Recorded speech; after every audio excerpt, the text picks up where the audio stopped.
El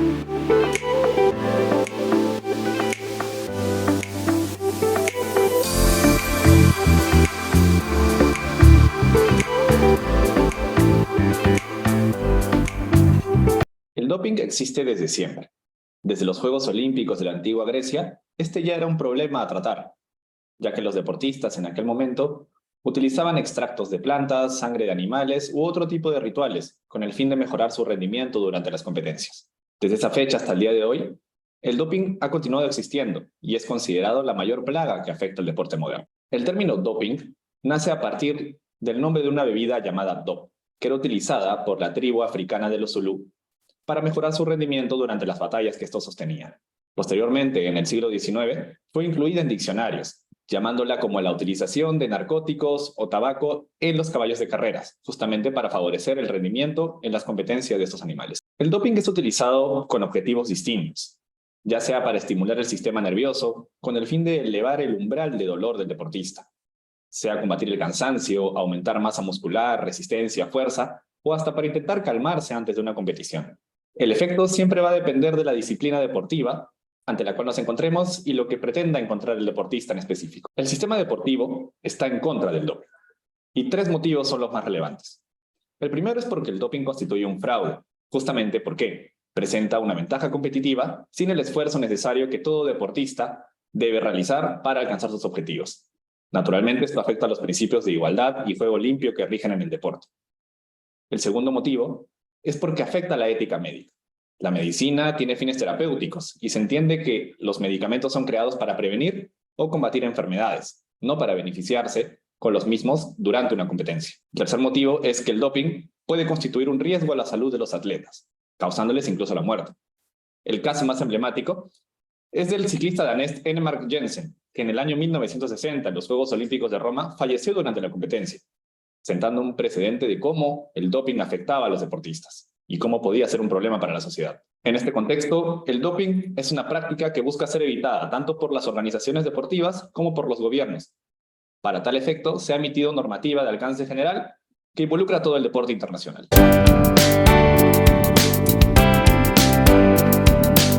En 1928 nace propiamente la normativa antidopaje.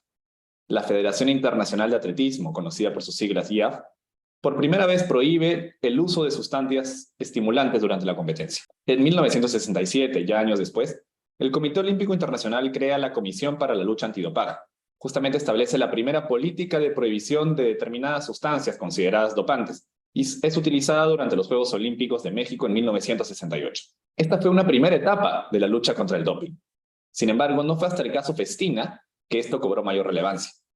Este caso se dio durante el Tour de Francia del año 1998, justamente en una infracción identificada por el equipo Festina. Luego de una investigación que se había llevado a cabo, se logró identificar una red organizada de dopaje, en la cual estaban involucrados atletas, médicos y dirigentes del equipo. Naturalmente, esto sentó un precedente que dio lugar a un cambio en la regulación antidopaje. Así, en 1999, el Comité Olímpico Internacional impulsa la primera Conferencia Mundial Antidopaje, que se desarrolló en Lausana, Suiza. Y allí nació la famosa Agencia Mundial Antidopaje, AMA o WADA por sus siglas en inglés. Esta es una agencia internacional e independiente y está compuesta y financiada tanto por el movimiento deportivo como por los gobiernos que la han acogido. El objetivo principal de esta agencia es proteger el espíritu del deporte, justamente a través de la investigación científica para determinar la existencia de sustancias con las cuales se pretenda vulnerar el juego limpio, y también a través de la educación, permitiendo que los atletas conozcan estas normas desde su origen. La WADA, para tal efecto, creó el llamado Código Mundial Antidopaje. Este documento puede ser definido como la Biblia sobre la cual descansa todo el Programa Mundial Antidopaje, y está compuesto por reglas que son directrices que buscan alcanzar esta lucha antidopaje en todos los deportes. Se protege justamente el espíritu del deporte basado en la competencia. El primer código fue creado en el año 2003, y desde allí ha sufrido distintas modificaciones, en el año 2009, en el 2015 y en el 2021, que es el código vigente a la fecha. El código del año 2021 contiene 27 artículos, los cuales regulan 11 infracciones y distintos tipos de sanciones, que pueden ir desde una amonestación hasta una expulsión de por vida del sistema deportivo. Además del código, existen los llamados estándares internacionales, que son directrices de naturaleza técnica y operativa que permiten la adecuada aplicación del código. Las infracciones contenidas en el Código Mundial Antidopaje son las siguientes, que comento brevemente. La primera de ellas, la más conocida, es justamente la identificación de una sustancia prohibida en el organismo. Esta es la única infracción llamada analítica que está dentro del código, en el sentido de que es necesario atravesar unas pruebas de laboratorio para su identificación. Esta infracción se presenta cuando se identifica en el organismo del deportista ya sea una sustancia prohibida, un metabolito que vendría a ser una parte de la misma. Recordemos que esto sucedió en el caso famoso de Paolo Guerrero, donde se identificó la llamada benzoilegonina. Pero también se presenta si se identifica un llamado marcador, que viene a ser ya una subdivisión de la sustancia como una huella de que la sustancia prohibida estuvo dentro del organismo del deportista. Las muestras que se toman son de orina o de sangre, y la responsabilidad siempre va a ser objetiva. Es decir, no se va a tener en cuenta si el deportista fue negligente, tuvo intención o no de ingerir la sustancia prohibida. La sola identificación constituye la sanción. Otras infracciones que están en el código son, por ejemplo, el uso o intento de uso de una sustancia prohibida. Este intento de uso es denunciado normalmente por testigos o a través de programas como el programa Alza la Voz. También se identifican a través del pasaporte biológico, que es un documento que todo deportista tiene, donde se registran todos los controles que se hayan realizado. Otras infracciones son, por ejemplo, la negativa a la toma de muestras, el incumplimiento de la localización del deportista, que se presenta en determinados casos, cuando por algún tipo de sospecha un deportista es notificado con respecto a que debe informar el lugar en el que se encuentra con el fin de que se realicen pruebas en determinado momento. También está sancionada la posesión o tráfico de una sustancia prohibida, la administración a un tercero o la complicidad, que es cuando alguien asiste, incita o encubre la infracción antidopaje. Otra infracción es la asociación prohibida, que justamente consiste en que cuando una persona ha sido sancionada por doping, esta es expulsada del sistema deportivo. Por tanto, si una persona dentro del sistema pretende tener un vínculo de carácter deportivo con la misma e incluirla nuevamente al sistema, se generará una nueva infracción. Por último, en el año 2021 se incorporó una nueva infracción que puede ser entendida como una prohibición de obstaculizar la identificación de infracciones. Justamente esto se presentó a partir de hechos como las amenazas que terceros comunicaban a las personas encargadas de la identificación antidopaje o a los deportistas con el fin de evitar que se descubra esta infracción. Este nuevo supuesto ha sido incluido en el 2021 y constituye también una infracción a la normativa antidopaje. Estas son las infracciones que dan lugar justamente a las sanciones, que como mencioné previamente pueden ir desde una amonestación hasta una sanción de por vida. En el caso, por ejemplo, de la identificación de sustancias en el organismo, puede haber una sanción de 2 hasta los 4 años, que podría ser reducida o eliminada de manera definitiva, siempre dependiendo de algunos supuestos. Por ejemplo, si se lograra probar la ausencia de culpa, si hubiera una confesión de parte, o si existiera ayuda sustancial en la identificación de infracciones deportivas a la normativa antidopaje. Justamente este es el caso de los informantes, que a través del conocimiento que puedan tener de que un deportista o alguien vinculado al sistema deportivo ha incurrido en una infracción, pueda ser sancionada. La relevancia de la reducción de la sanción va a depender siempre de la importancia que esta información tenga para el sistema deportivo. Por ejemplo, no será lo mismo denunciar un caso de dopaje en una competencia distrital que en un campeonato mundial. Ahora, además de las infracciones reguladas en el Código Mundial Antidopaje, como mencioné, están los llamados estándares internacionales que permiten complementar esta normativa. El primer estándar y el más conocido es el llamado Lista de Prohibiciones, que es justamente el documento emitido anualmente donde se identifican, se enumeran todas las sustancias prohibidas, que son aquellas que no pueden ser encontradas en el organismo de un deportista. Existen distintos tipos de prohibiciones al respecto. Puede tratarse de una sustancia prohibida de manera perpetua, en una competencia o solo en ciertos deportes. Va a depender siempre del caso particular. Para que una sustancia sea incorporada dentro de esta lista de prohibiciones, debe cumplir 2 de los siguientes 3 requisitos. El primero es que la sustancia mejore el rendimiento físico. El segundo es que sea un riesgo para la salud. Y el tercero es que la sustancia atente contra el espíritu del deporte, que tiene que ver ya con temas más éticos o sociales. Si 2 de estos 3 requisitos se cumplen, la sustancia va a ser considerada prohibida. Otro estándar internacional es el de controles e investigaciones, donde se establece justamente el proceso para la identificación de la sustancia prohibida dentro del deportista, desde la notificación del mismo y todo el proceso que esta muestra debe seguir hasta encontrarse su resultado. En todo este camino es muy relevante la participación de un abogado deportivo, que justamente pueda asegurarle al deportista el cumplimiento oportuno y preciso de cada una de las fases, para evitar que luego puedan haber observaciones o cuestionamientos a la decisión final que se tome ante un resultado de las pruebas antidopaje. Otros estándares internacionales son, por ejemplo, la autorización de algunas sustancias prohibidas para el uso terapéutico. Esto está regulado.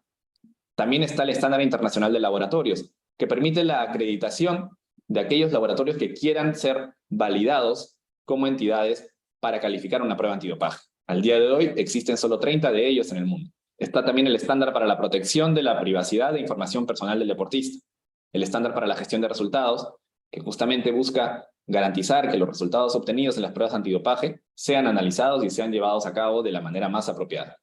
Está también el estándar para el cumplimiento del código y el estándar para la educación, que justamente busca que el primer contacto de los deportistas con el sistema antidopaje no sea un control que se le lleve a cabo en la práctica, en una competencia, sino justamente el aprendizaje y el conocimiento previo antes de ingresar a una participación deportiva. En definitiva, el Código Mundial Antidopaje, junto con los 8 estándares internacionales antes mencionados, constituyen la normativa que rige el control antidoping a nivel mundial. Como mencioné previamente, la WADA es una organización privada, lo que hace que en principio sus normas no sean exigibles a un gobierno. Sin embargo, la relevancia de la lucha antidopaje a nivel mundial, cultural, permitió que justamente los gobiernos adopten medidas con el fin de incorporar esta normativa y que les sea exigible. Para ello, en el año 2005, se desarrolló la 33ª sesión de la UNESCO, la Organización de las Naciones Unidas para la Educación de la Ciencia y la Cultura, donde justamente se emitió la Convención Internacional Antidopaje, donde 189 países firmaron esta convención, son signatarios de esta convención y por tanto han incorporado la normativa antidopaje como parte de su organización. Perú es uno de estos países. Esta convención obliga a respetar los principios del Código Mundial Antidopaje, lo que hace que estos principios, estas reglas, sean asumidas por los gobiernos también en el desarrollo de su normativa. Así podemos hablar de una normativa de carácter internacional, pero que ha logrado alcanzar los niveles nacionales para que puedan ser aplicados en cada país signatario. Las organizaciones antidopaje son las encargadas de aplicar la normativa previamente desarrollada, el Código Mundial Antidopaje como los estándares internacionales. Una primera organización antidopaje es justamente el Comité Olímpico Internacional, que es quien propició la creación de la WADA. El Comité Olímpico Internacional aplica la normativa antidopaje, pero dentro de sus competencias, que son justamente los Juegos Olímpicos que organiza, tanto los de verano, los de invierno, como los de la juventud. Otra organización antidopaje es el Comité Paralímpico Internacional, de Juegos Paralímpicos, justamente. La norma es de carácter general, pero evidentemente tiene ciertas adaptaciones a partir de las particularidades de estas competencias. También son organizaciones antidopaje los organizadores de grandes eventos deportivos, que son signatarias del código. Por ejemplo, está el caso de Pan Am Sports, que es la que organizó los Juegos Panamericanos, que se desarrollaron en Lima en el año 2019. Los organizadores de grandes eventos deportivos también son organizaciones antidopaje, siempre que sean signatarias del código y se haya emitido una calificación para que puedan ser organizaciones antidopaje. Una de ellas es justamente Pan Am Sports, que desarrolla los Juegos Panamericanos, que como sabemos se llevaron a cabo en Lima en el año 2019. Otras entidades son ODESUR, ODEVO, y siempre serán estas grandes organizaciones que desarrollan eventos deportivos que siempre que cumplan con la normativa antidopaje podrán encargarse de este control. También están las federaciones deportivas internacionales como la FIFA, la IAF, pero siempre dentro de las competencias que organizan. Las federaciones nacionales, por ejemplo, no tienen esta facultad. Finalmente, las organizaciones antidopaje pueden ser de carácter nacional, y estas son las organizaciones nacionales antidopaje, conocidas como las ONAT. Son aquellas que en determinado país han asumido la competencia del control antidopaje. Por ejemplo, en el Perú tenemos el caso de la Comisión Nacional Antidopaje, la famosa CONAT, que es quien se encarga de aplicar esta normativa. No todos los países tienen esta ONAT, pero si un país no la tuviera, serán los comités olímpicos nacionales quienes se encargarán de la aplicación de esta normativa. En conclusión, los temas comentados hasta aquí son solo una introducción general a los conceptos del antidopaje. Naturalmente existe un gran campo de estudio y especialización al respecto. Por tanto, espero que todos hayamos aprendido un poco más el día de hoy. Por aquí, su disposición para comentar estas y otras materias vinculadas al derecho deportivo siempre que lo estimen conveniente. Muchas gracias.